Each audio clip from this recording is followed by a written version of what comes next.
Hey guys, what's poppin'? Welcome back to the show where keeping it real goes right. Welcome back to Real Take Sports Talk. We are live here on YouTube.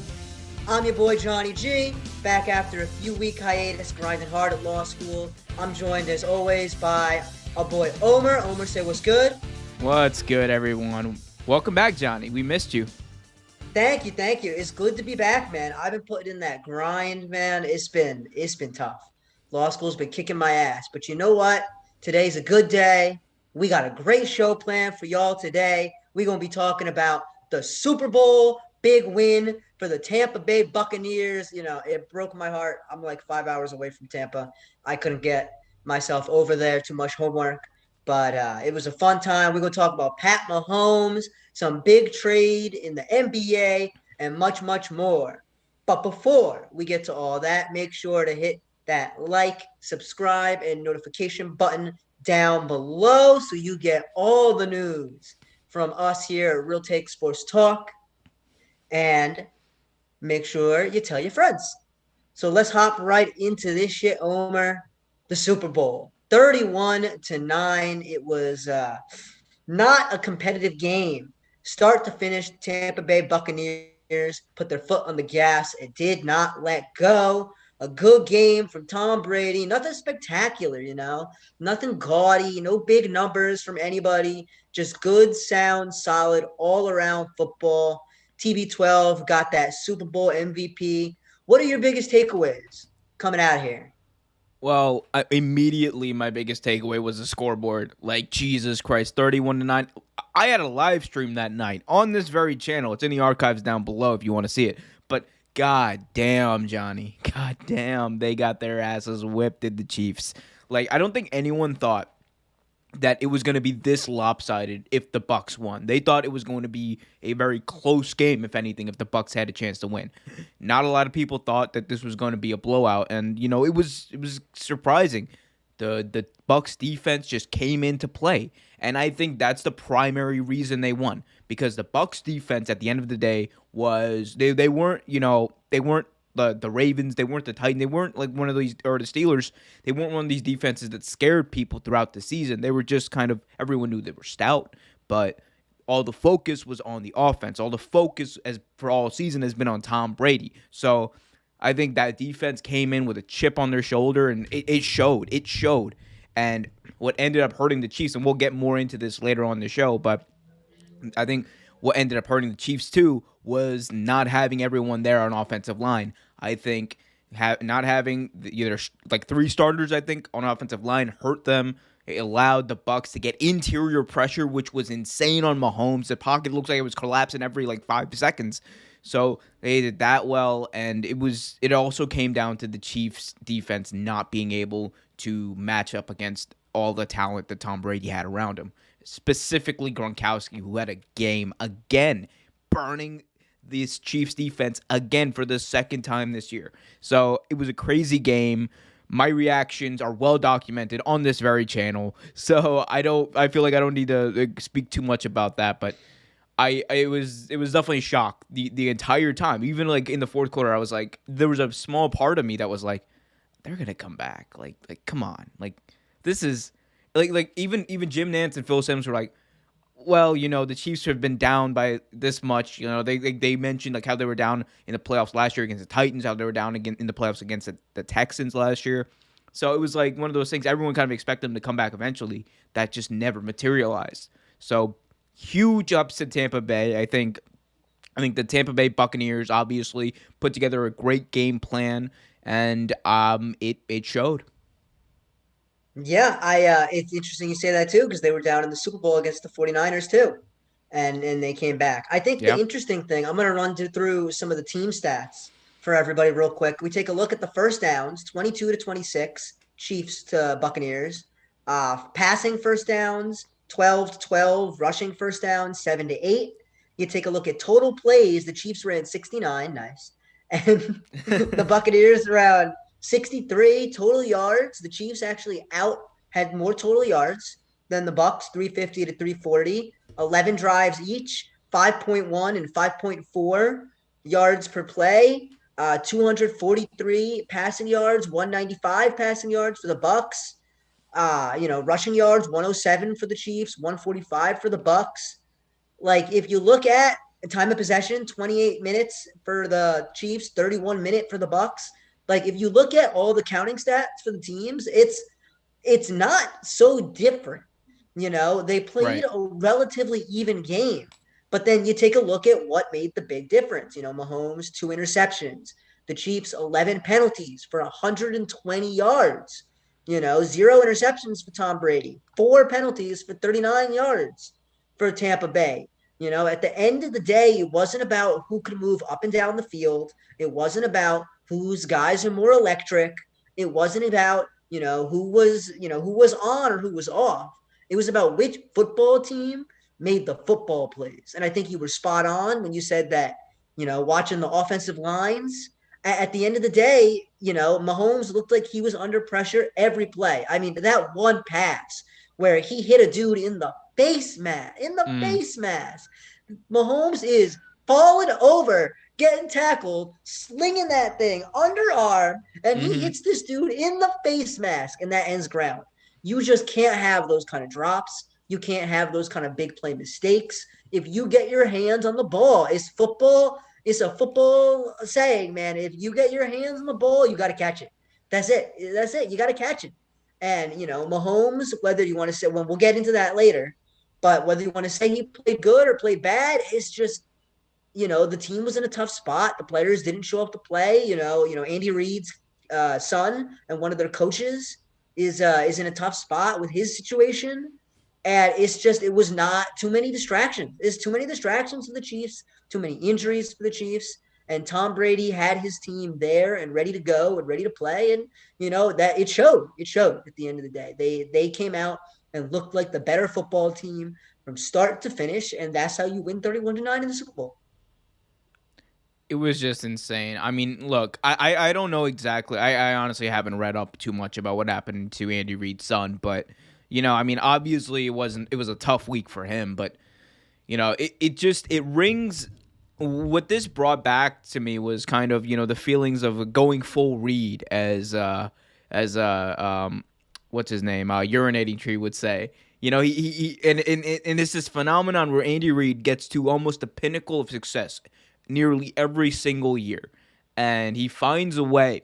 His teams rather find a way to just underperform in the biggest moments. We've seen that in multiple championship games. We've seen that in many other games as well, and we saw it in the Super Bowl as well. And this wasn't, but at the end of the day, I do think that this part of the blame definitely needs to go on the coaching staff, and because it wasn't just execution, they were just out schemed, and I still will believe to this day that even though Andy Reid has won a Super Bowl, there is a part of him that in these big moments does lack that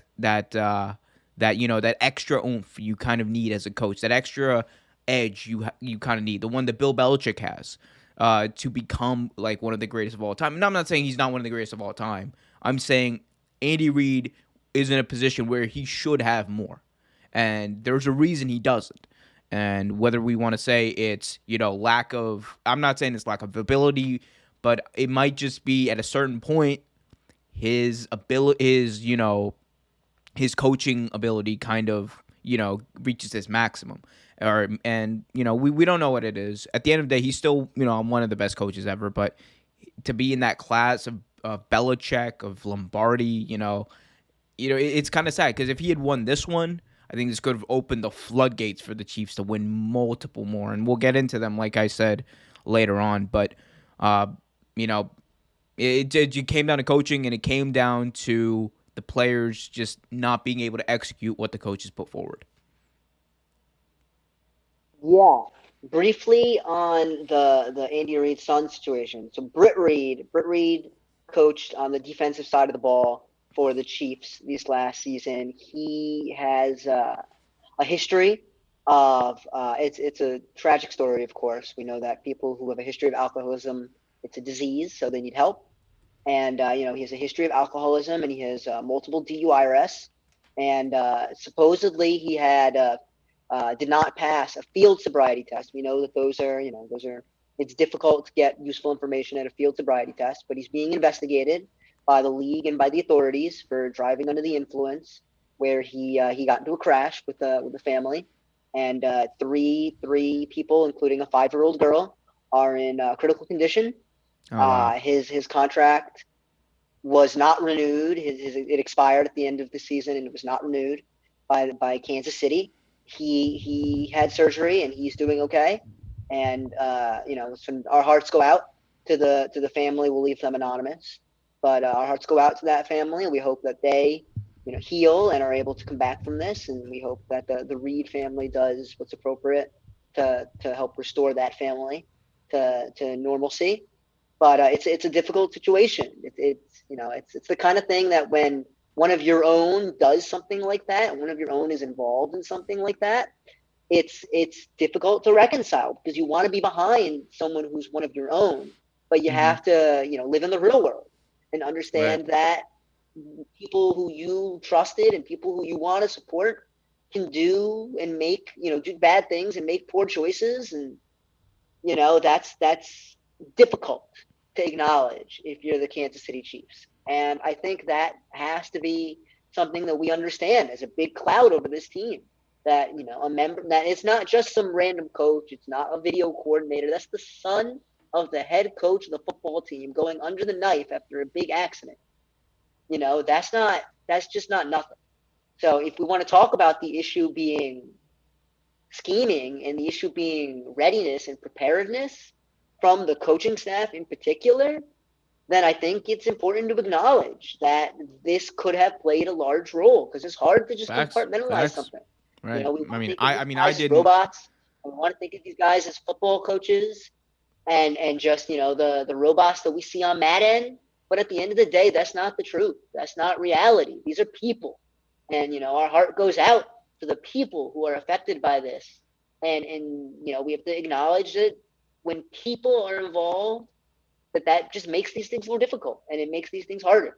So if we want to place some understanding there on the part of Andy Reid and the Chiefs not being prepared, and maybe not having their head in the game, and maybe not necessarily being ready to compete on football's highest stage after something like this, it's a thing that we should keep in the back of our mind as we continue with our analysis. Makes sense. I think you're on mute, Omer. Oh, am I? Am I on mute? I don't think I am. Can't hear me? Stand by. I think you might have me muted. Yeah, I think apparently the people can hear me.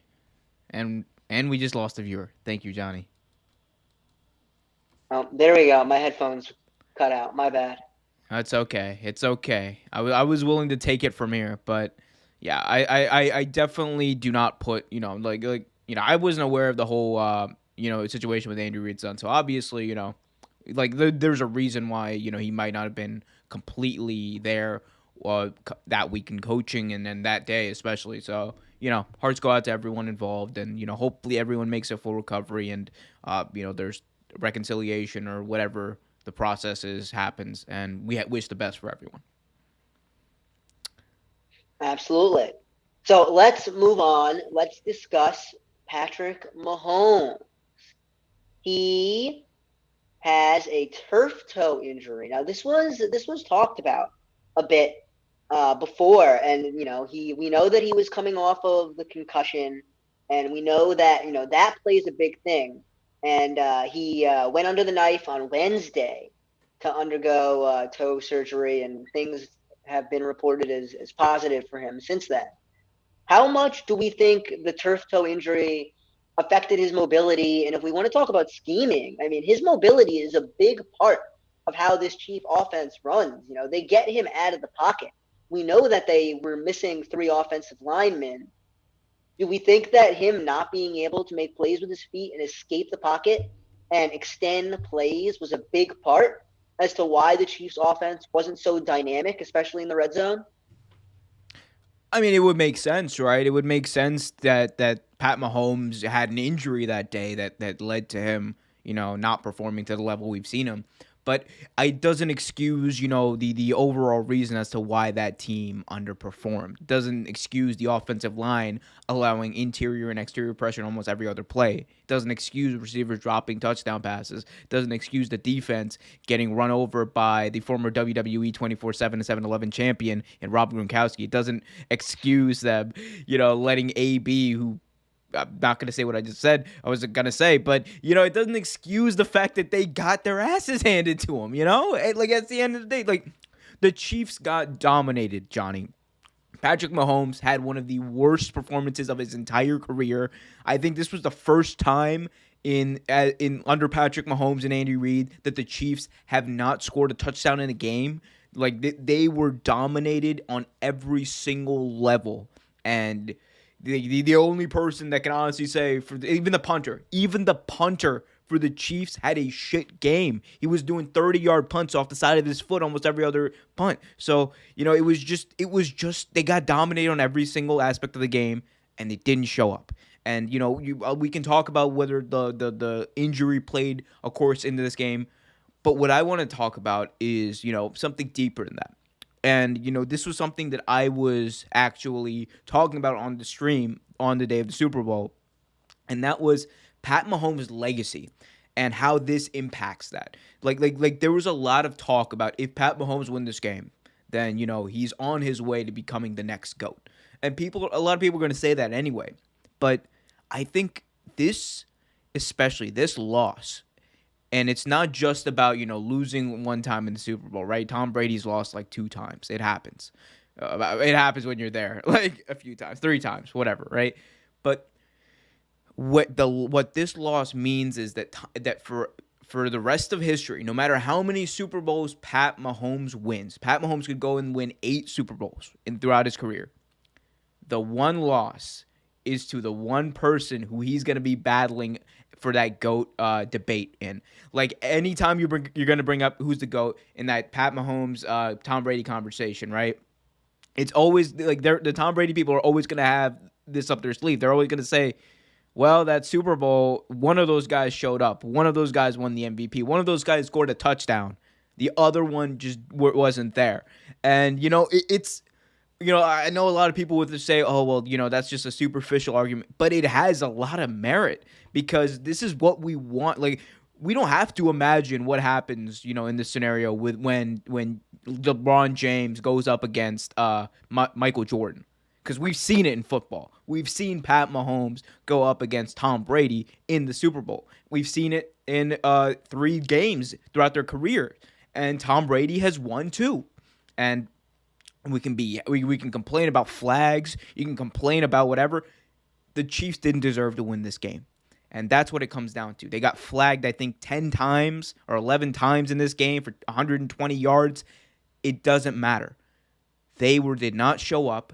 If they had scored maybe like 25 points, all right, then you might have a little bit of a conversation. Okay, yeah, maybe the flags impacted the game, but they were never in the game to begin with. So it didn't matter. So anyone who wants to complain about flags, you don't matter. Anyone who wants to complain about, oh, well, Pat Mahomes' offensive line was well, then they should have ran the ball. Why were they throwing the ball every single play? Why did Pat Mahomes throw the ball 50 times when he was only down by 14 to begin the game? Like, these are easy things that I'm pointing out. I'm no football aficionado. I just watched the goddamn game.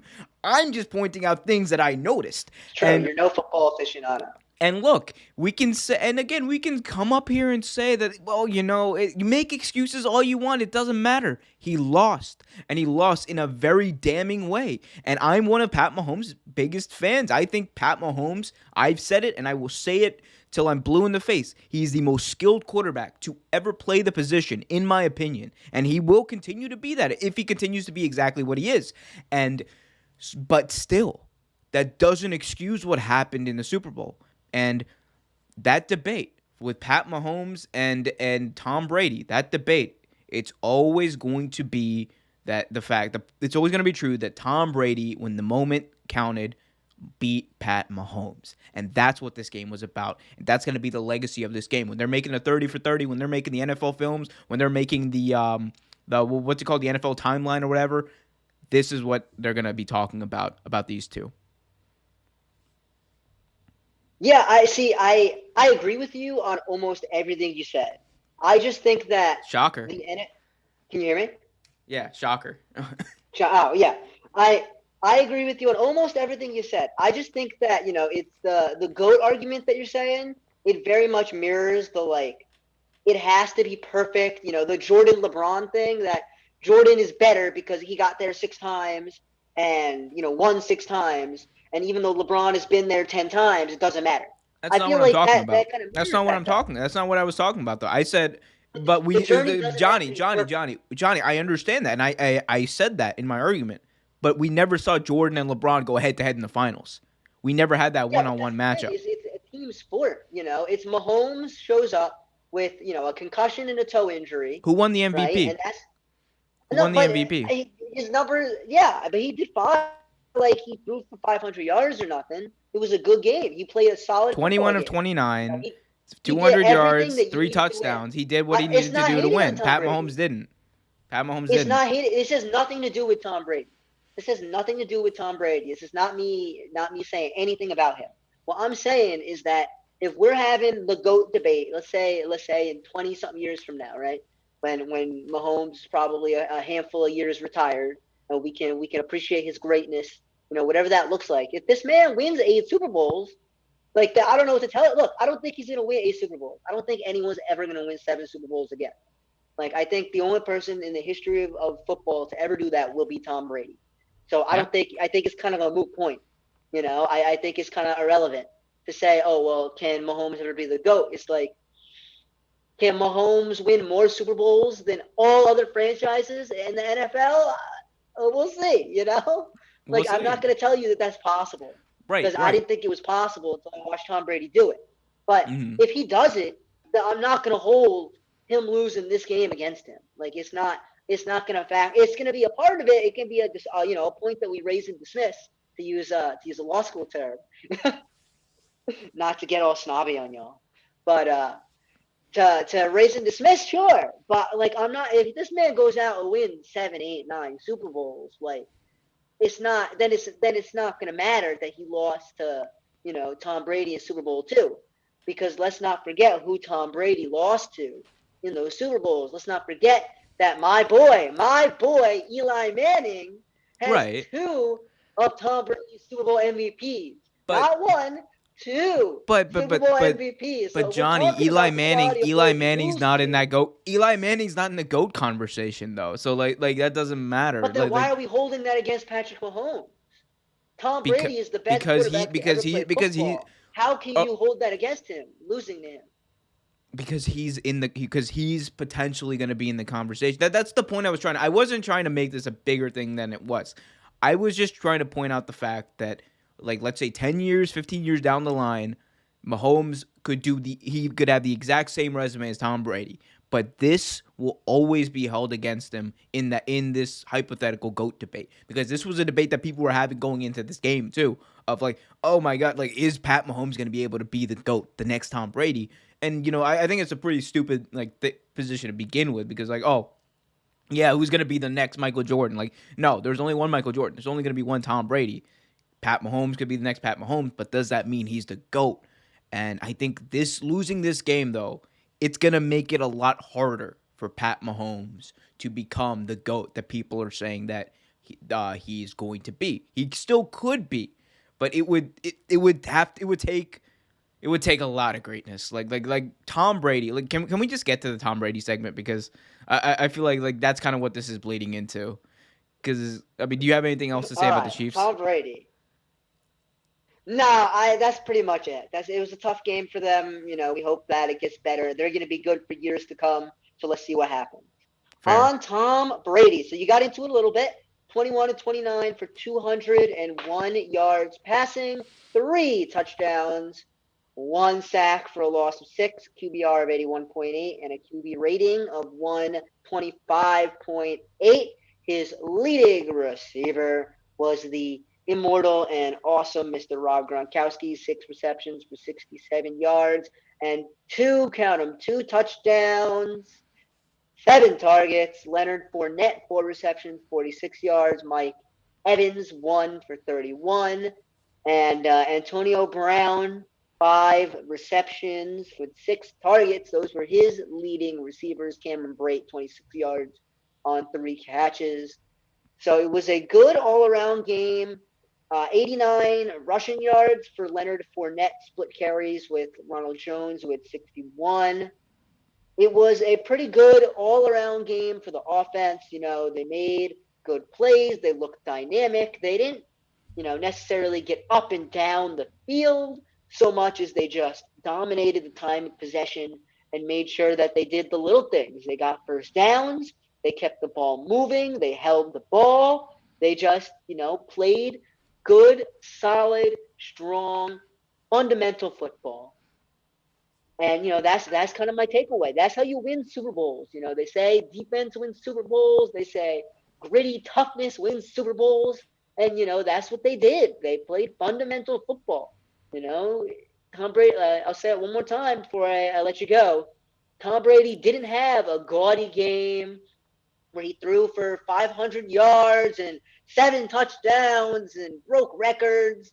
No, he just made the plays when they needed to be made, didn't make mistakes, and constantly put his team in the best chance to win.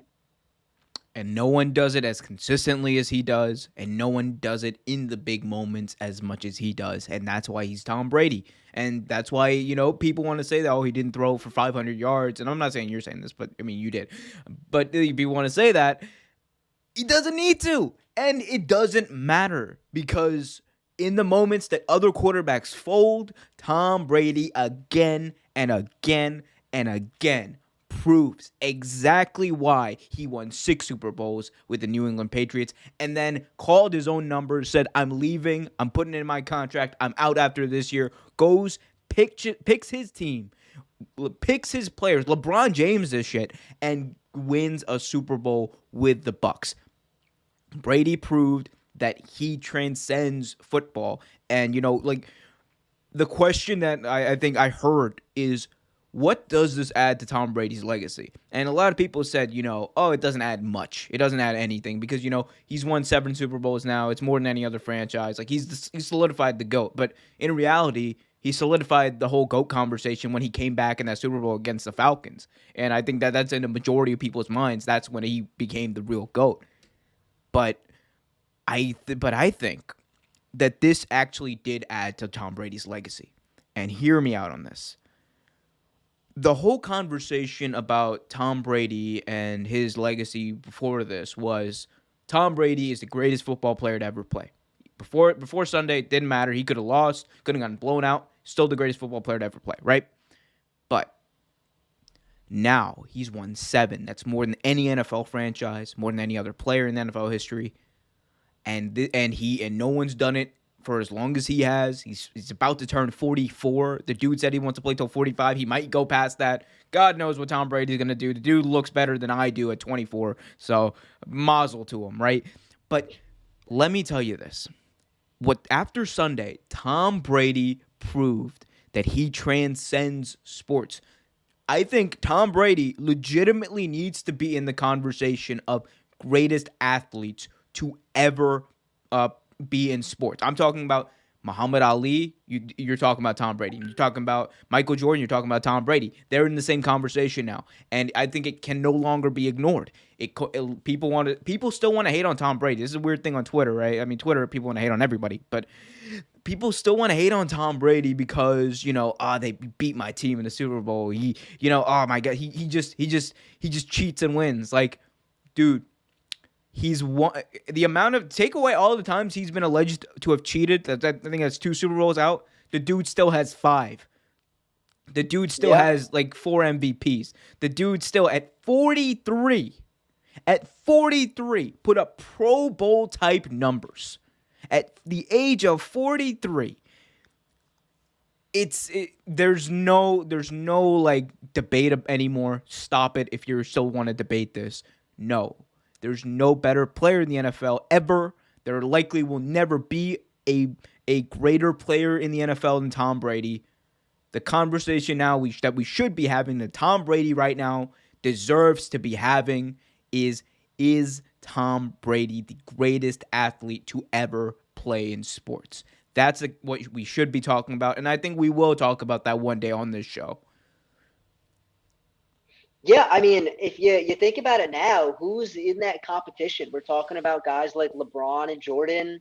We're talking about Barry Bonds and Hank Aaron. We're talking about like Wayne Gretzky, Messi and Ronaldo. Federer and Serena.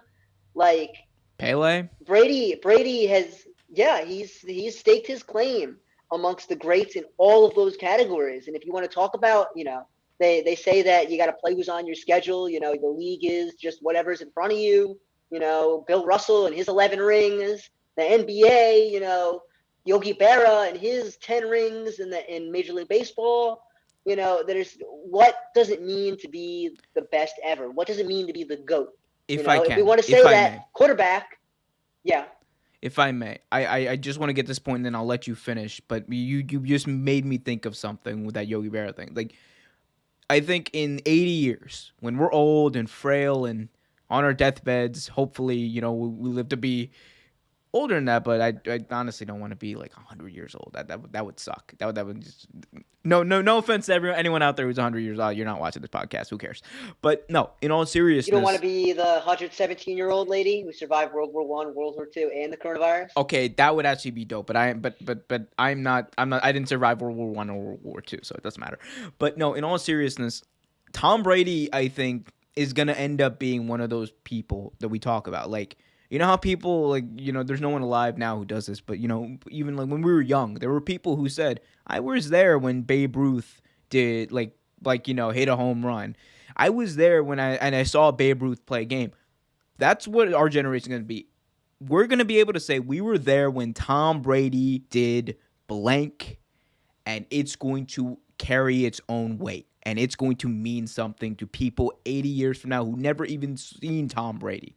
Like, that I'm talking about, that's what I mean when I mean he's going to transcend sports. Tom Brady's going to become a fixture in culture, and that's what he is. Like, this is just, dude, we've never seen someone dominate a 20-year period. The dude's been to 10 Super Bowls in the past 20 years. This is insane. Like, he's, yeah. I don't, as far as athletes go, I dare to say that he is better than Jordan at his sport.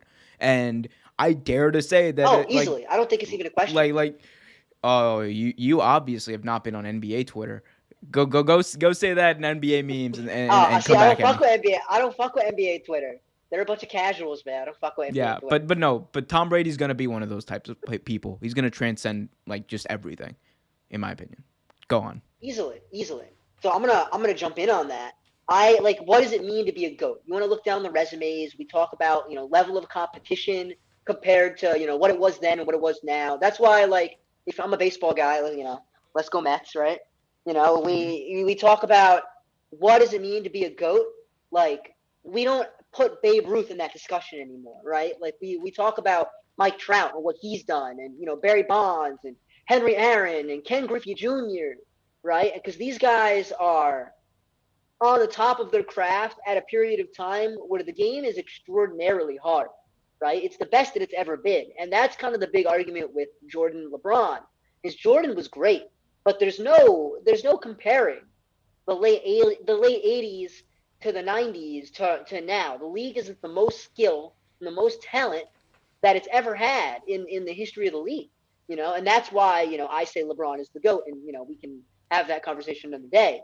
But you talk about the things that, say, Serena Williams has done, or Roger Federer, or Novak Djokovic in tennis. These are people that at the pinnacle of their sport, at the hardest their sport's ever been, dominate to levels that you don't see at any point in time. Why people regard Tiger Woods as the GOAT over, say, Arnold Palmer or Jack Nicklaus. Because Tiger Woods did it at a time where it was at the pinnacle of talent, right? It's about comparing the level of talent and the level of competition to the accomplishment. And there's no one who's more accomplished in NFL history while the league is at its most competitive. we play the game with the circle of parity every year, right? Yep. Until we complete the circle of parity. It only doesn't get completed when a team goes 0-16, right? And the Jets and Jaguars spared us from that this year. Thank So, God. it's God bless Gardner Thank God. Minshew. The NFL, any given Sunday, God bless. The adage is any given Sunday. Anybody can win on any given Sunday. But every year, no matter what happens, you can count on Tom Brady being in the AFC Championship game this year, the NFC Championship game. But every year you can count. It's the Tom Brady Invitational. Every year you can count on him being right there, and that to me is extraordinary. That to me is a level of unbelievable that you don't see, and like that has to be it, right? Who is putting their team in championship position every year? LeBron James is doing it every year, right? He can single-handedly drag a player. It's a little different in some sports, yeah. Obviously, it's harder to do that in baseball, in hockey, but Wayne Gretzky, if y'all ever get a moment, go take a look at Wayne Gretzky's stats, man. That dude was unreal. He's literally a living myth. But, it's harder to do that in some team sports. It's obviously a little different in single-player sports, plays like tennis, because I've mentioned that a lot in golf, But there's just, Usain Bolt, you want to talk about him? It's a level of greatness that every year, every time they're competing, or every year they're competing, whether it's, at the Olympics or whether it's a yearly sport, whether it's a team sport, an individual sport, is this guy or is this girl up there? And, that's every year Tom Brady's up there. So it's a level of greatness compared to your sport that is pretty unrivaled.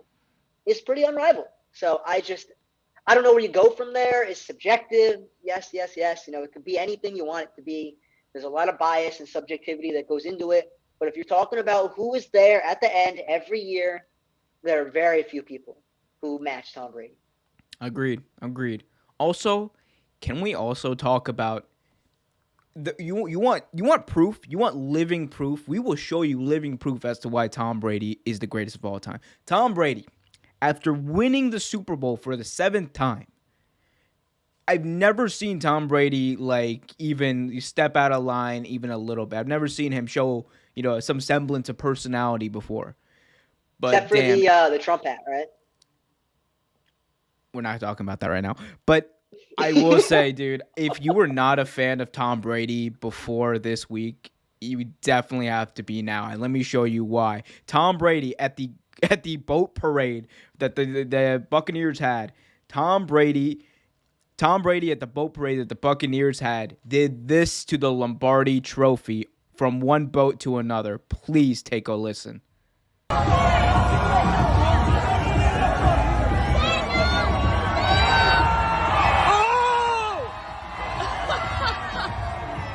Look at him. Look at that. Imagine having the balls to throw the Lombardi Trophy.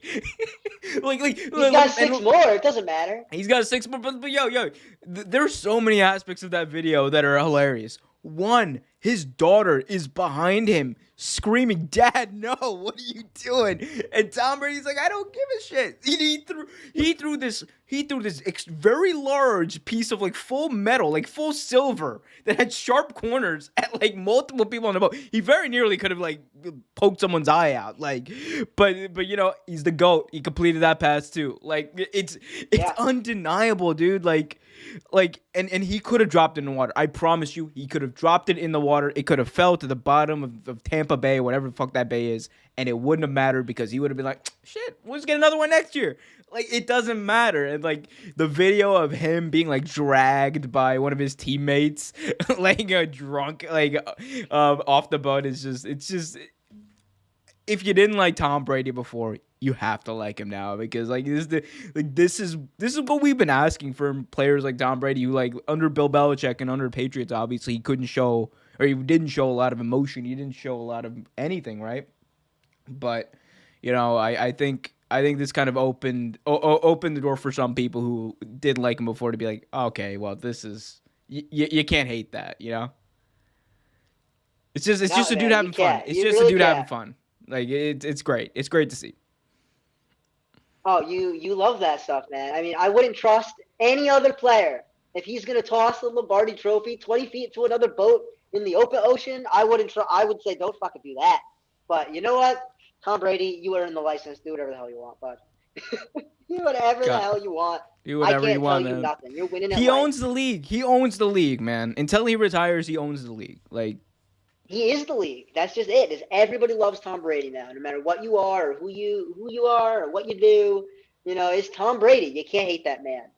You can't. big And facts. Big facts. before we wrap this up, I just want to say, what's the famous adage? You know, it's Tom Brady's new saying that everybody knows. What's my favorite Super Bowl? It's the next The one, next one. and that's what makes him great. Big That's what facts. makes Big him great. facts.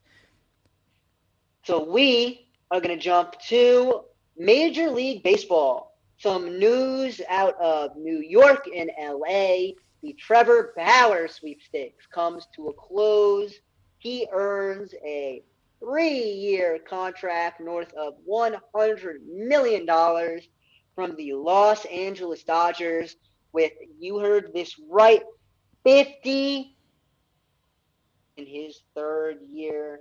Oh boy, the Mets actually offered him more money than the Dodgers did, but he chose to go to LA after a long, painfully drawn out, and obscenely obnoxious Twitter adventure that saw him leak Mets giveaways and signed Mets hats, and Bob Nightingale tweeting that him to the Mets was a done deal. And, he ended up in a Dodgers uniform. And I got lots to say on this. So why don't you go first? I mean, all I have to say on this is, Johnny sent me a text like the day those tweets about Bauer potentially coming to the Mets came out. Like, it's done, it's over, Mets, like, let's go. He was so hyped. And when Trevor Bauer the next day signed with the Dodgers, he was pretty quiet. I had to be the one to make the first move. I had to be the one to be like, hey, you see this? And I sent them a picture of like the tweet. And he got so mad. I was studying that day. He got so mad. But Johnny, I mean, look, this is just another in a long line of just terrible things to happen to the Mets this year. Daddy Steve Cohen. Hey, let me say my piece. Daddy Steve Cohen, obviously, he didn't do too well in the stock market in the past few weeks. They're hurting. They're giving out loans. They don't got much money left to give out, and who knows how much money he personally has left to give to free agents. That's why they're going towards veterans now. So I don't know, man. This is just the most Mets thing to happen. Like, we say it every time something like this happens, right? But it's the most Mets thing to happen. Like you guys think you're getting, a player that you've wanted for a while now. You guys think you're gonna get this like really solid player, Cy Young, all-star. Like, I think he lead the NL in ERA last year. Like, yeah, he led with a 1.73 ERA, and he won the Mickey Mouse Cy Young. Hey, man. The Dodgers won the Mickey Mouse. It says it in his bio. That's not me. Go look at his bio. The Dodgers won the Mickey Mouse World Series, so still the defending champs. I will say it till I die. But no, in all seriousness, I still think that this is just part of the Mets. This is just part of the Mets. Like of course he would go to the Dodgers. The only team that he could go to that would make this more painful would be like, the Hawks or something. Like or the Braves, sorry. The Braves. Like that would probably be the only thing that could make it worse. Okay. Are you ready? Everyone's got to be ready for this, cuz I'm going to go off for a sec. All right. Here's what I think.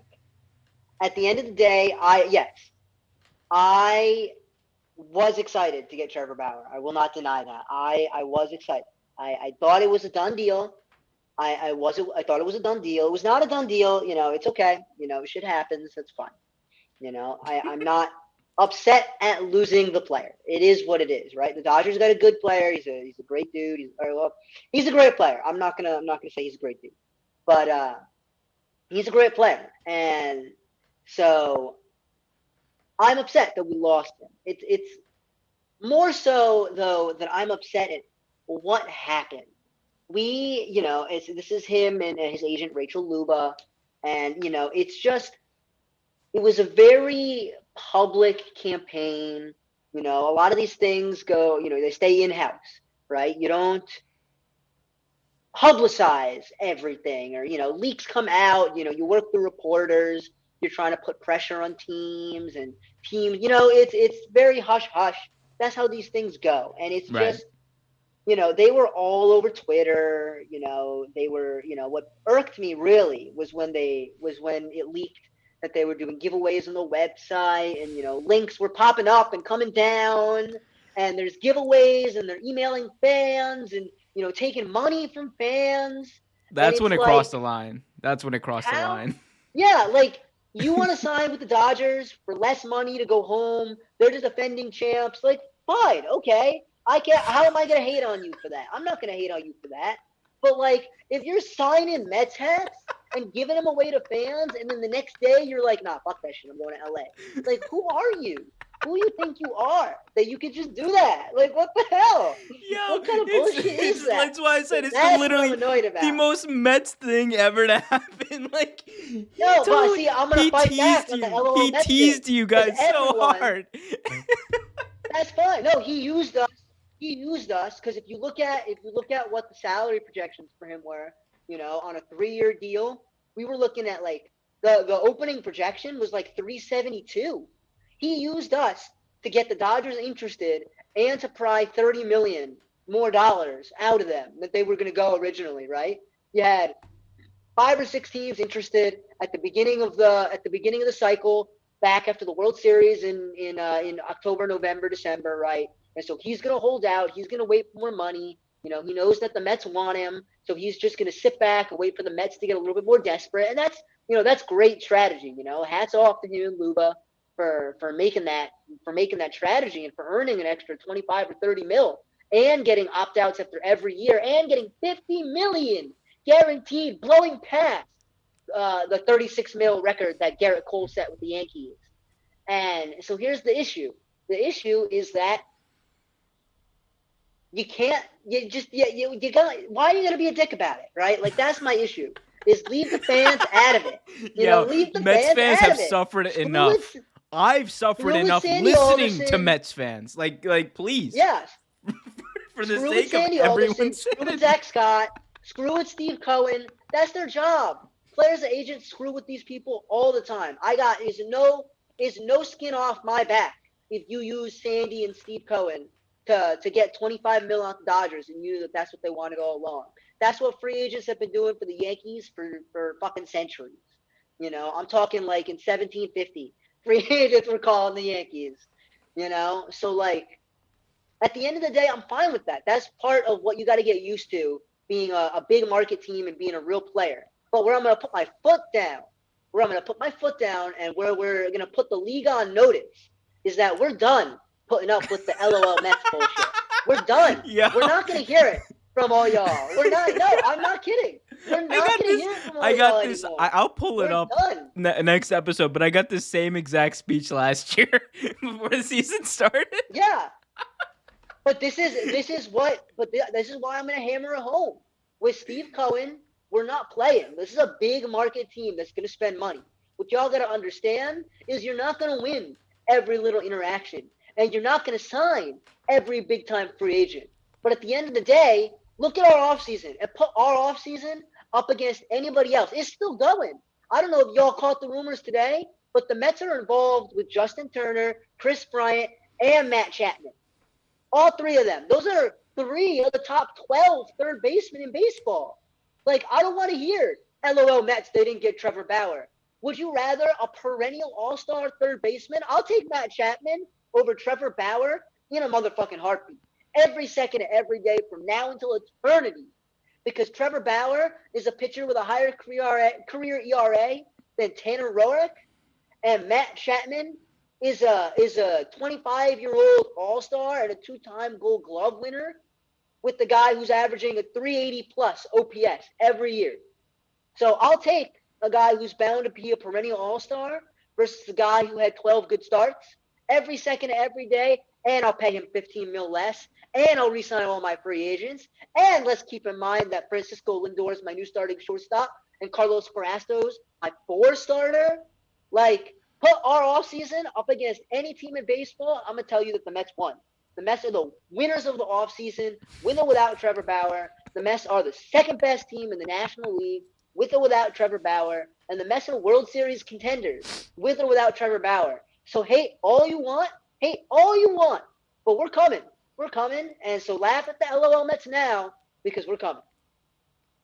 Why don't you tell us how you really feel? Laugh now. That's fine. Get it all out. Dude, LOL Mets.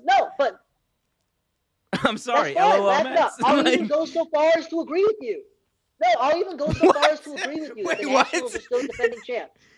Oh, I'll even go that far to agree with you. Look, that's just no. Like that's not even up for debate. That's just like stated fact. Like no one, okay, like the Dodgers are also part of this. So like let me just say this. I'm gonna take every time I have the ability to do so. I'm gonna take advantage of it. And every time the Dodgers come up in conversation, I will repeat what I've been saying for months. The Brooklyn Dodgers. Sorry, Bernie Sanders just came out. Oh, the Brooklyn Dodgers. I was there. But no, the Los Angeles Dodgers are not the defending champs, and people can debate me on that. People can say, "Oh my God, like you're just a disgruntled Nats fan because they didn't make the playoffs this year." Last year didn't count, and you won't hear a single fan, you won't hear a single real fan of baseball say that last year didn't count or counted. Like, the NBA was a completely different animal because, they didn't mess with the structure rules of the game that year. Like, even what they're doing this year, like, okay, the 7-inning doubleheaders, like, I get that, all right? I get that to an extent. It's fine. But what I don't like and what I will not stand for is this bullshit of like having someone on second base in extra innings. That's like, no, that's literally messing with the game. Like, that's messing with the whole outcome of the game. Yeah. You're already like, it's like, I don't care whether both teams have to do it or not. It's just like, not like that baseman should not be there. Like, you have to earn the right to get on base, whether it be through a walk, whether you get a hit or whatever, right? Like, it just messes with the game, and that's a part where I don't like it because, like it's just, yeah, like, it's self-explanatory why that's bad. Like, again, 7-inning doubleheaders, like, yeah, sure, like, I get it. It's COVID. No one wants like 9-inning doubleheaders anyway. Like, I love my Nats. I'm not watching that shit for 18 innings straight, like, for 2 games. Like, no. That's not happening. I once watched back in 2014. The Mets played the Cardinals someday in June or July. That shit was 21 innings. I stayed up until like 4 in the morning. I mean, this is 2014. I had nothing better to do. But like 21 innings. I was up until like 3 a.m. and these guys had a damn day game the next day. Like, nobody needs that. But if we're gonna get into the rules and the new CBA agreements and stuff, that's got to be his whole own topic. I got a lot to say about that. They really why don't you say something about that? Baseball and labor agreements and Johnny, what do you think about the new CBA and everything that's structured in baseball right now? Baseball needs a labor stoppage. It's gonna happen. Right? This is a stopgap agreement. This is the shit that we know that they're gonna agree on. I'm real mad about the universal DH because that's the only thing with the rule changes that makes sense. That's the only one that fans are just like, yeah. Universal DH, that makes sense. Let's just, it's fine. The Overton window has shifted on that people have largely accepted that as a thing that should just happen. Mm-hmm. But you want to talk about fucking with like you were talking about the extra innings, that one really gets me because you're fucking with money, you're fucking with stats, you're fucking with livelihoods, right? Yes. If you're, ex motherfucker coming up from AAA and they're throwing you in as the suicide dude to go pitch 5 innings out of the pen, right? Starting in the 8th inning, right? And immediately you give up a run, and and I get it, it's an unearned run, but that's his RBI, right? You're setting that dude down the next day because he threw 40 pitches and gave up 3 runs in the top of the 10th, right? And your team couldn't come back, so he gets the L, he gets unearned runs, He gets sent back home, down to AAA. Like, that's fucking with fringe players who need that spot. That, that dude didn't get the opportunity to throw 3 shutout innings and make an impression. Even if he does get sent down, he's got that lasting impression that he did a damn good job, and it's just it is what it is. You throw 3 good innings at the end of a long game, and you get sent back down because they need a fresh arm like that. That's baseball. But like, you get the loss and you don't even get that opportunity. Like, that's fucking a livelihood. You're talking about completely eliminating a position in baseball with the three batter minimum, that you completely make the lefty specialist redundant because now he's got to face righties, all because you want to save the 2 minutes that it takes for him to run to the mound and throw 5 warm-up pitches. Like, come on. It's not going to make a difference. At the same time, it doesn't make a difference. And at the same time, we got replay reviews that take an hour because they got to put that fucking headset on. Bro, I'm talking to you over Zoom from my damn living room in an apartment in Miami, and we got no issues here. But they can't have this same setup at a baseball stadium where these teams are making millions of dollars. They can't be technologically, competent, that they can't see the TV screens that we see on the TV.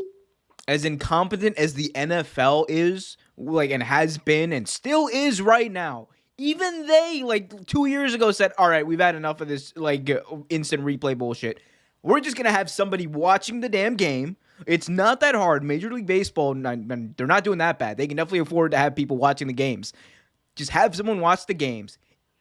If it's clear, it shouldn't take 15 minutes for them to figure it out. There's no reason that a baseball game should be stopped for 15 minutes. All right. There's no reason to stop a baseball game like that for 15 minutes just to go over one play. All right.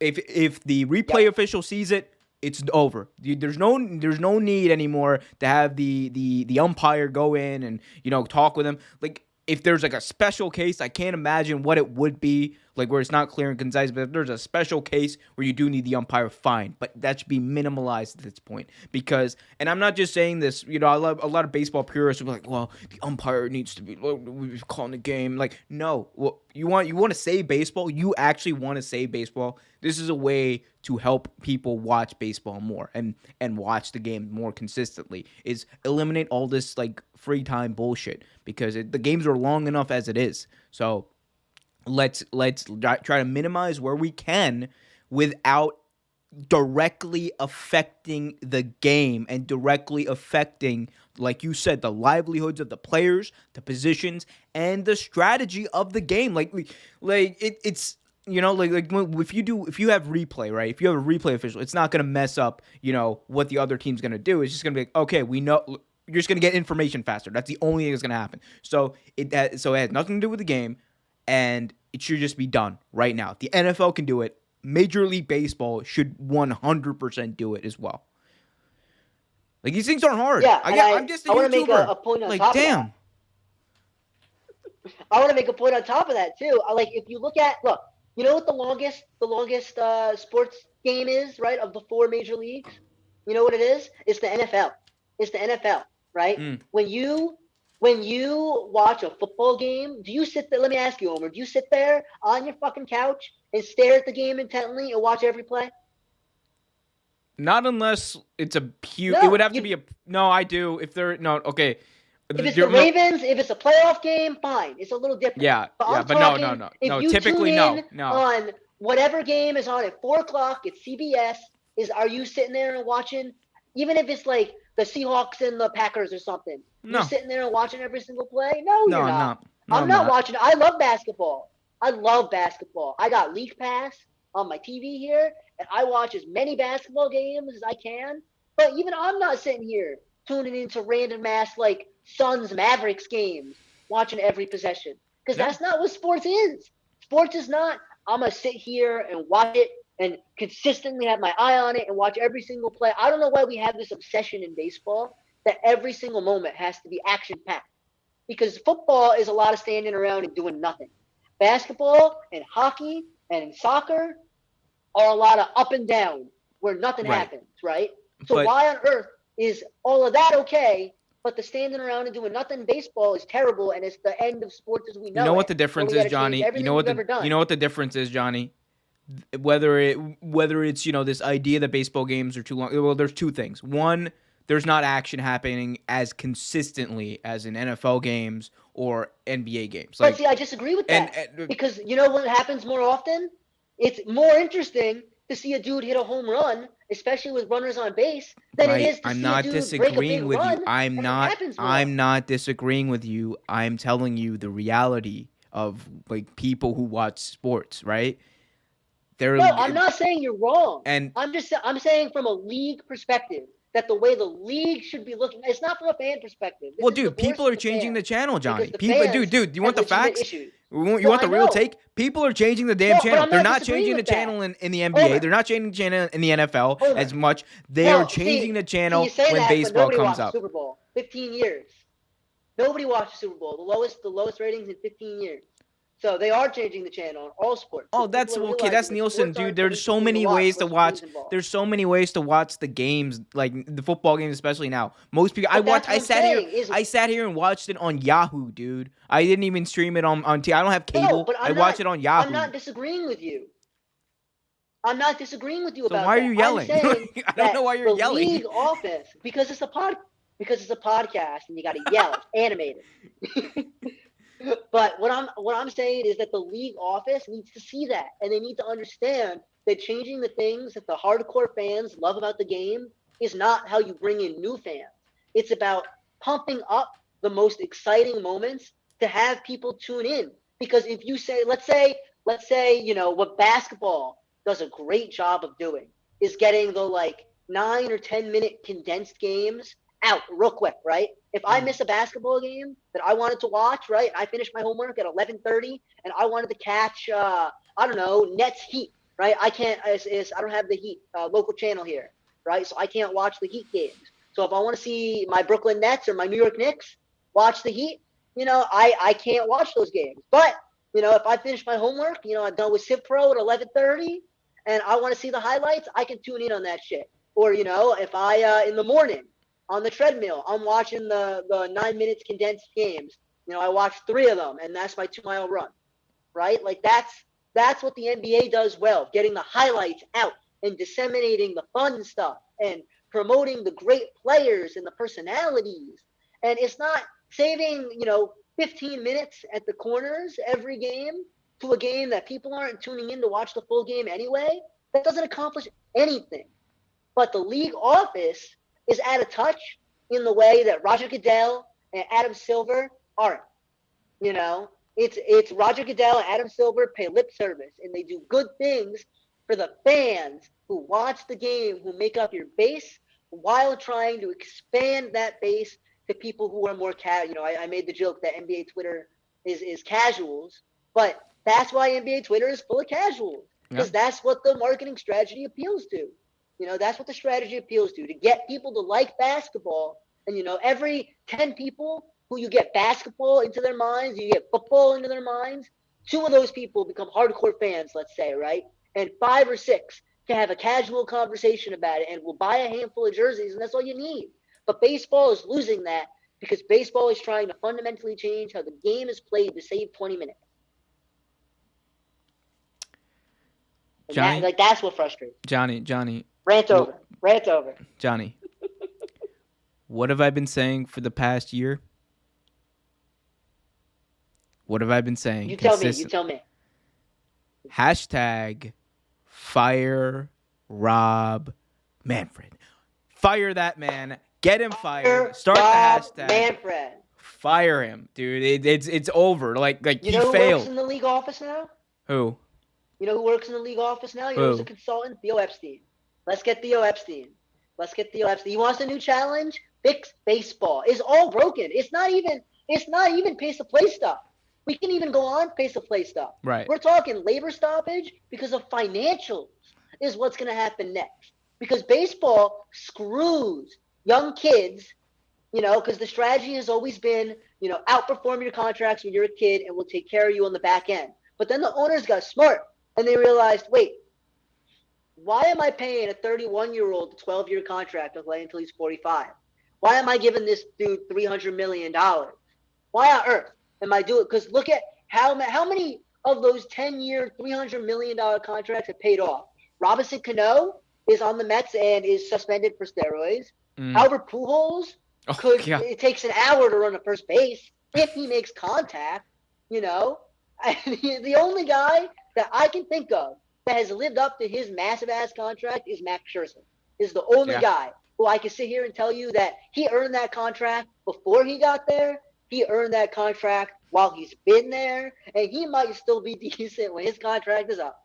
You know, that's the only dude that I could think of to say I'd go back in time and I'd pay him that contract again. The only one. You know, and I know 10 out of 10 Machado times. just got a contract. Yeah. Right. I know Machado just got a big contract, and Trout just got a big contract, and Bauer just got a big contract, and you can say what you want about Kershaw's contract, and there are a handful of guys around the league who've been real good, and Lindor is about to get a big contract like that with the Mets. As I trash those big contracts, but and Stanton got a big contract, so we'll see. There are a lot of guys out there whose stories are yet to be written. But at the end of the day, a lot of these guys like Springer wanted that big contract, and he didn't get it from the Blue Jays to the Mets, So the question is, like, how do you reform the financials to make it less boom or bust? You have to give the young players more so they'll ask less at the back end, in which case you flatten that kind of bell curve of that. Yeah, wow, excuse me. You flatten that bell curve of salary. So that way you have a more normal distribution. So the decent, middling starter level players are getting decent money. Because that's what you need is you need starter level players. You can't have decent dudes like Alex Cobb and Dallas Keuchel playing, on nobody, getting contracts in July. That just can't happen. That's bad for your sport when the average dude can't get a contract. Agreed. And, that is a question. Go ahead. The last point I want to make on that real quick, the stat that made my blood boil, the stat. That Trevor Bauer in his first year with the Dodgers is going to make more on his salary than 4 teams are paying their entire team. How on earth do you allow that to happen? If you're that's How actually on earth? Yeah. That's actually gross. 4 That's happening. Teams. Well, I mean, dude, that's just so I don't know how you let that and like you said, they need reform. It needs to happen soon. Hopefully, it does. Moving on, Johnny, let's talk about some news in the NBA because your New York Knicks, my Knicks were baby. once again in the news. The New York Knicks made a what some would call blockbuster in 2011 trade for Derrick Rose. They sent Dennis Smith Jr. as well as a second-round pick over to Detroit. Derrick Rose comes back to New York after years of being in obscurity, and by obscurity, I mean leaving to go to the Cavs and getting traded and then going to the Pistons. So, Johnny, what does this move mean for Derrick Rose? What does this move mean for the Knicks? Talk to me. So it's going to be a beneficial relationship. I don't see this as a long-term move. I look at the Knicks wanting to get young at point guard. They're bringing Rose in for a few reasons. One is he's a veteran now, I'm going to take a step back here. Everyone is going to, like I said about the LOL Mets, everyone's going to LOL Knicks this and, oh my God, is Derrick Rose. Y'all guys are stuck in 2011. But you got to understand who we gave up. We gave up Dennis Smith Jr., who I don't know if he's played at all this year. We've had former members of this podcast sing Dennis Smith Jr.'s praises, despite Dennis Smith Jr. being hot garbage. And we gave up a conditional second round pick. Nothing. That's literally nothing. So we gave up essentially nothing to acquire a quality starting level point guard at our biggest position of need. We had Elfrid Payton starting there. For the record, Dennis Smith Jr., 3 games, 3 points per game, 1 assist per game, 20% shooting. Yeah, and this is the man that LeBron James said was a travesty that he wasn't getting minutes with the Knicks. No, he's just garbage. And there's no hate on Dennis Smith Jr. He's a good dude. He works hard. It's just is not happening on the court in New York. right? And it didn't happen on the court in Dallas either. So, maybe Detroit will be different for him. With the best of luck to Dennis Smith Jr. But at the end of the day, point guard was our biggest need. We needed a guy who could consistently create offense for others, open up the floor. He had a few threes in his first game a couple days ago against Miami. So that's a good sign. He's averaging 14 and 4. Julius Randle is still moving the ball, averaging more than 5 assists per game. So at the end of the day, what Derrick Rose Jr. does for the Knicks is give them instant offense. It gives them a guy who you can put the ball in his hand that's not Julius Randle and can make plays. It takes pressure off of Randle and it takes pressure off of RJ Barrett to perform.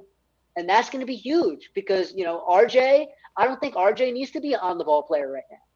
The other thing that it does, what is really important, is the thing that he did first. The first thing that he did when he got in New York was he sent a text message to 2 players, Obi Toppin and Emmanuel Quickley, the 2 Knicks rookies who are getting big minutes and are contributing members of a team that right now is what? They're the 9 or the 10 seed. They're on the inside track to make the playoffs right now, or the play-in tournament. And so Derrick Rose wants to be a mentor to these rookies. He's been through some shit. Y'all remember Derrick Rose in his first stint with the Knicks, where he got traded to the Cavs because he ditched the team for 3 days and fell off the face of the earth, right? And, he was going through some stuff and having a tough time, and that's A-okay, I didn't hate on him then, and I didn't hate on Kyrie when Kyrie disappeared for a few days. Dennis Rodman has disappeared for a few days. People go through some shit. It happens. Well, in Dennis Rodman's case, he disappeared for a few days to go wrestle in WCW. So, he wasn't exactly. Yeah, he was dealing with some issues. Hang out with Carmen Electra. He had to deal with Hulk Hogan and the NWO running rampant in WCW, so he had to go take care of that real quick. But hey, I mean, yeah, but the point is that people go through some shit. They're human. So I'm not gonna get on Derrick Rose for that. I'm excited that he's coming to New York, ready to make the rest. He's on a 1-year contract, so we'll see what happens after this year. There are no promises that he's staying here, but I'm excited to see the impact of a quality veteran with a good head on his shoulders, a smart dude who's been to the pinnacle. It's the youngest MVP in league history. Don't you ever forget that. Put some respect on Derrick Rose's name. And this is greatness. This is a guy who, he's not performing like greatness anymore. He's not an all-star. He's not a superstar. He's not that dude. But this is a guy who's achieved greatness, who's seen greatness, who's a great veteran with a great head on his shoulders, who's a smart dude who wants to come to New York and play a role. And I can't hate on that one bit. That's great. So I'm excited for the marriage here between the Knicks, what it means, and hopefully it gets my Knicks to the playoffs the first time in a few years. I'd love to see some winning in New York because we've done a lot of nothing. And at the end of the day, being a middling team with young players that can show us hungry and can show that it wants to win, that's how you get stars. That's why Kyrie and KD went to Brooklyn and not the Knicks, because they looked at the Knicks and saw a dumpster fire. And they looked at the Nets and saw a well-coached, hungry team full of young dudes who wanted it. And, if I'm KD and Kyrie, that choice is easy. I'm going to Brooklyn every time. So if the Knicks can show that that's what they are too, and they can show that Randall and RJ can play a role behind a superstar, that's a good way to go get a disgruntled dude like Bradley Beal or whoever ends up being available.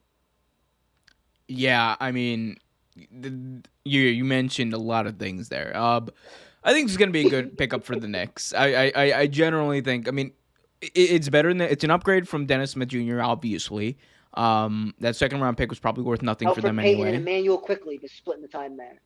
Yeah, so I think it's going to be fine. Derrick Rose, he has a lot of he's shown that he has a lot of ball left to give. He's, I think he's averaging like 17 or so points per game. Like I think 14 and 4.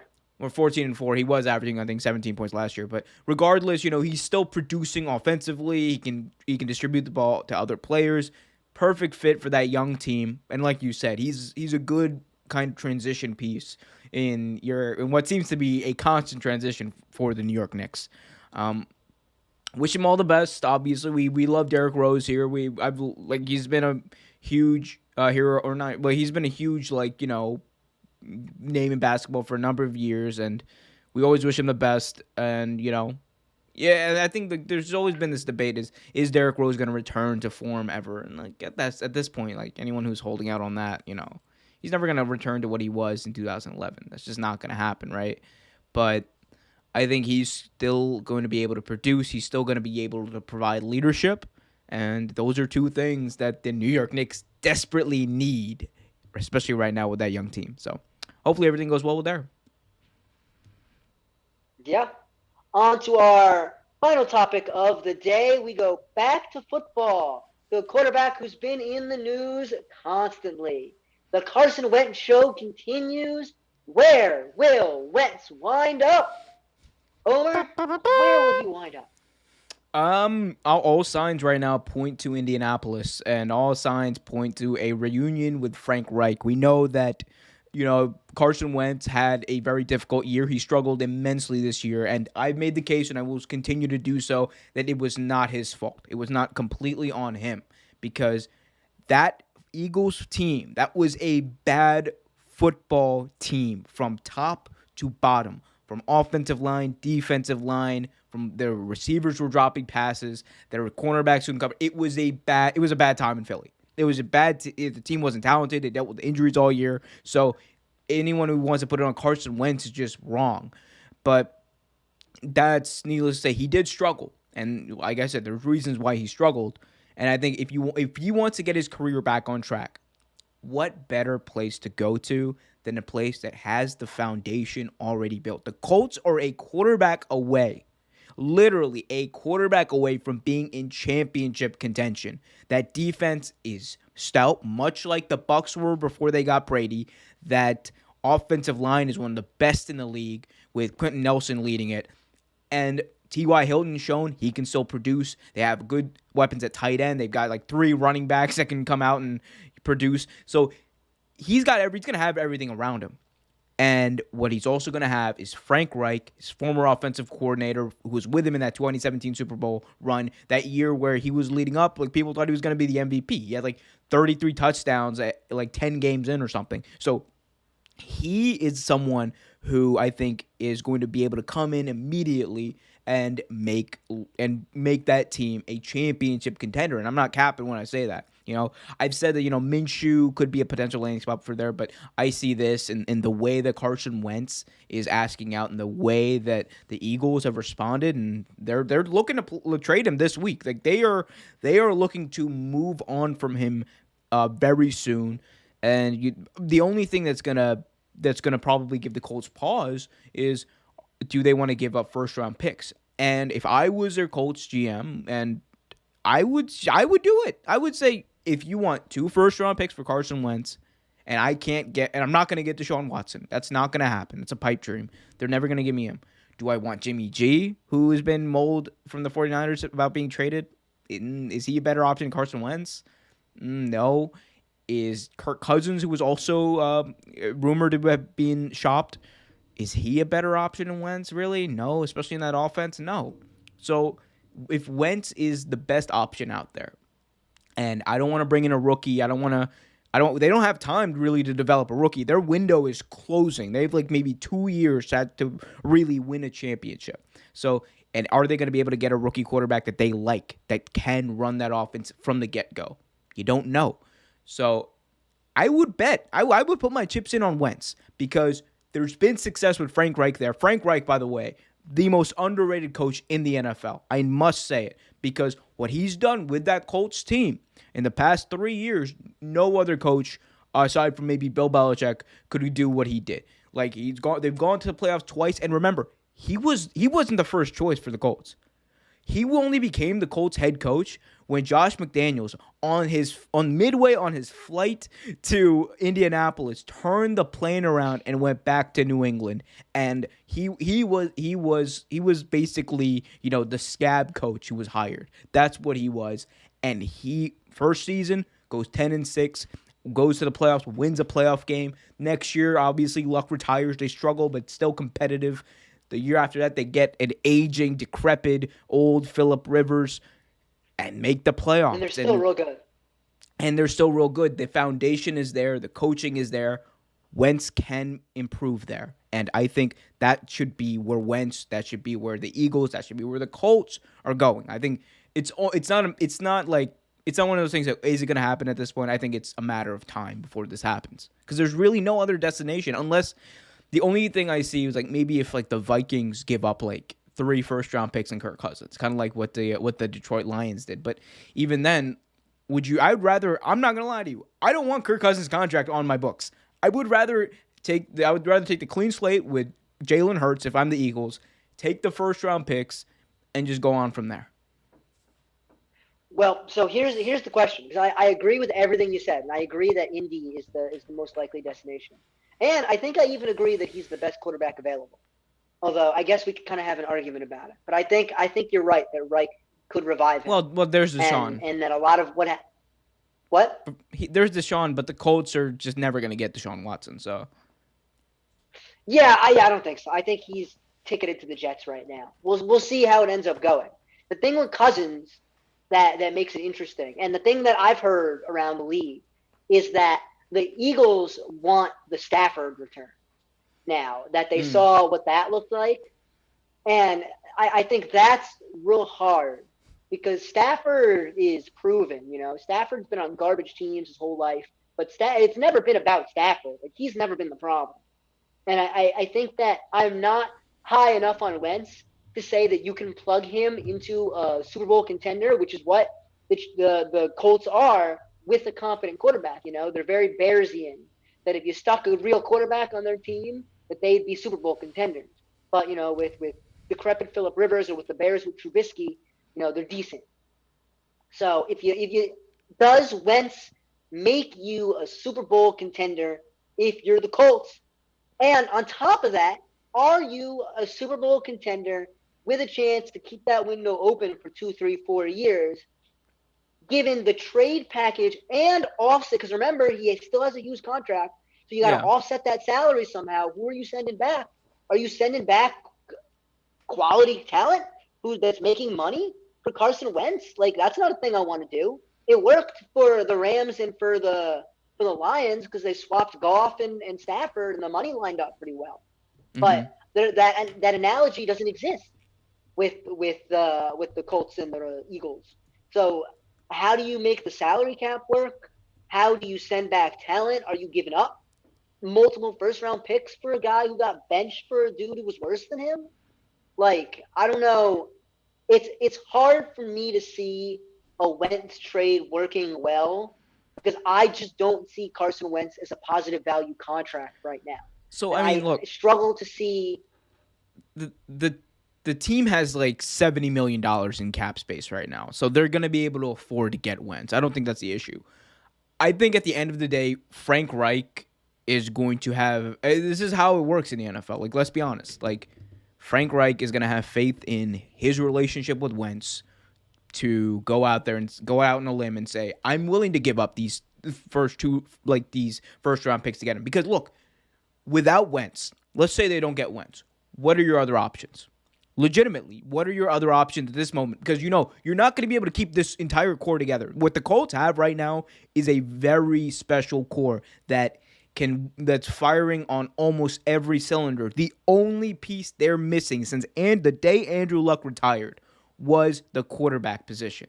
And desperate people do desperate things. The Colts are in a little bit of a desperate situation.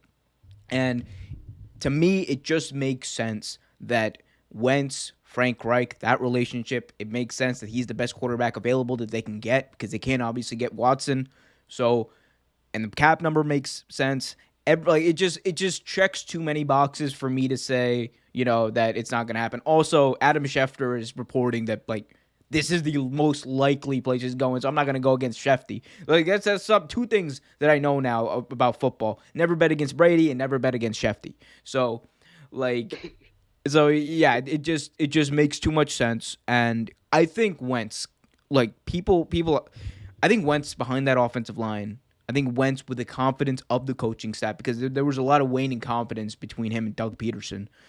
And I think Wentz, having like receivers who can surely catch the ball, like T.Y. Hilton, I think he'll be fine. And I think he will actually get better. And, will he return to that MVP form? Maybe not.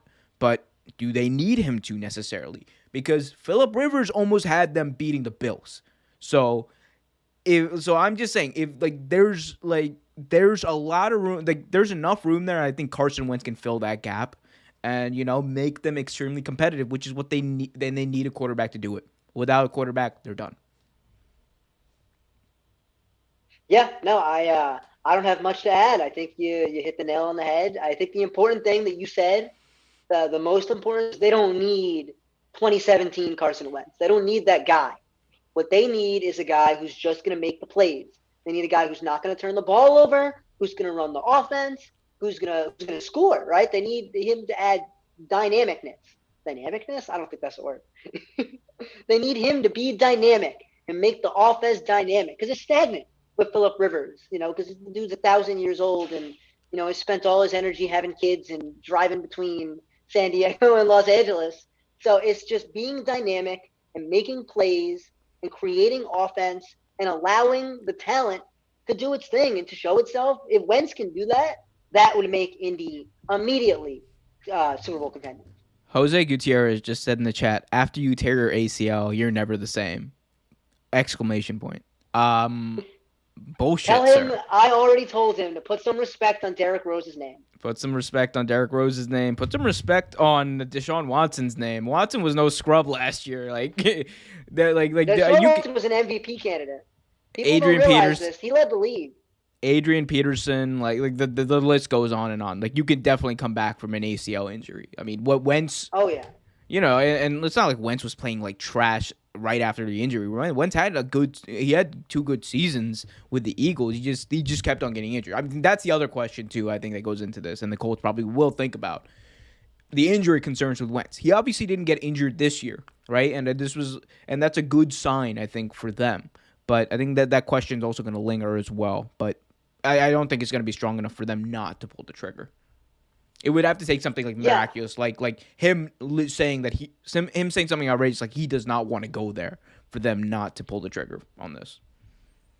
Yeah, and I think that he will happily go literally anywhere that's not the Eagles. Yep. All right. Any more thoughts on Wentz before we finish up? In Wentz, Philadelphia, born and raised on the playgrounds where I spent most of my days. I don't know. I don't have much left to talk about. Any final takes from you? Anything on your mind you want to get off your mind? Anything we missed, maybe? I'm excited to hop back into baseball real quick. I'm excited. Pitchers and catchers report in not too many days. I think the Mets come back on the 19th. Mm-hmm. I'm gonna be looking up what the COVID protocols for that are, see if I can take myself on a drive to Port St. Lucie one of these weekends to catch one of these. We'll see. We'll see. I think myself in the back. I think you guys, like in Florida, actually are going to be able to go to some of these games, because in New York, I know you can't. But yeah, you can definitely go to games in Florida. Well, they're opening up for 10% capacity in New York. Yeah. Are they? The other day. They'll be opening up, so there will be fans at Citi Field, Yankee Stadium. We'll see. We'll God see help those fans in Citi Field. God help those fans. They're gonna have to have medical personnel for those fans. Yeah, God help them. They'll be watching a championship level roster for the first time since 2015. My ass, dude. I cannot wait. Any final takes from you? Nat Stadium is gonna open up in like a few months, and like it's slated. Like they've got it all figured out. I am so excited, bro. I've been waiting over a year. I've been waiting over a year to see my my reigning, defending, undisputed world champion baseball team get their rings, put that banner up, and lay their claim to this fucking league, because God knows last year didn't count. All right? So I'm excited for that. I cannot wait for the Nats to open up. I can't wait to go to a Nats game knowing that my team are defending champions. Ryan Zimmerman said he's coming back. He's coming back for the veterans minimum. I don't give a shit. I'm going to get to see Ryan Zimmerman, the world champion Ryan Zimmerman, play baseball. It's going to be amazing. I cannot wait. I can't wait either. It is time. All righty. So, guys, that's going to do it for us this week. Be sure to join us again next week. In the meantime, keep the conversation going on Twitter by following @RealTakeSportsTalk. Make sure you subscribe on YouTube down below. Hit the subscribe button. Hit the notification bell. Make sure you're getting those dings every time we release a new video and we come at you live. Until next time, for your boy Omer, say bye to the fans, Omer. Fire Rob Manfred. Fire Rob Manfred. I'm your boy Johnny G. Thanks for hanging out with us. Thanks for keeping it real. We'll catch you all next week. Have a good one.